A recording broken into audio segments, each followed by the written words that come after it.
नमस्कार.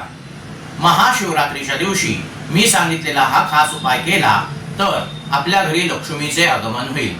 प्रत्येक महिन्याच्या वद्य चतुर्दशीला शिवरात्री येते, पण माघ महिन्यातील शिवरात्रीला महाशिवरात्र असे म्हणतात. महाशिवरात्रीला महादेवाचे पूजन केले जाते. महाशिवरात्रीची एक कथा प्रसिद्ध आहे.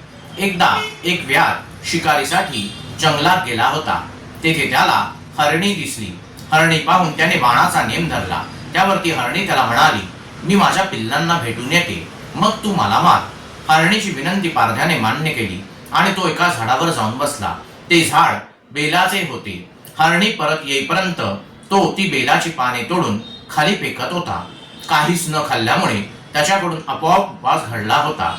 खाली एक शिवलिंग होते. ही बेलाची पाने त्या शिवलिंगावर पडत होती.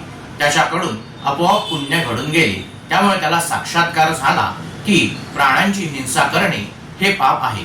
हरणी परत आल्यावर त्याने त्या हरणीची माफी मागितली. शंकराची कृपा होऊन त्या पारध्याला धन, धान्य, समृद्धी यांची प्राप्ती झाली.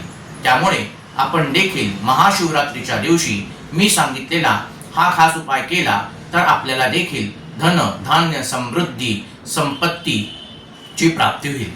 याकरता सकाळी लवकर उठून स्नान करून पांढरे वस्त्र घालून भस्म कपाळी लावून पूर्वेकडे मुख करून दर्भासनावर बसावे. आपल्या समोर एखादा चौरंग किंवा पाट मांडावा.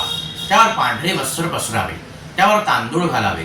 तांदूळावर शिवलिंगाची स्थापना करावी. शिवलिंग नसल्यास तांदूळाचे शिवलिंग बनवावे. नंतर संकल्प करून शिवाचे षोडशोपचारे पूजन करावे. पूजन झाल्यावर 108 कमळे शिवाला अर्पित करावी. कमळे न मिळाल्यास कमलगट्टे 108 शिवाला व्हावे. कमलगट्ट्यांअभावी कमलगट्ट्यांची माळ देखील शिवाला वाहिली तरी चालेल.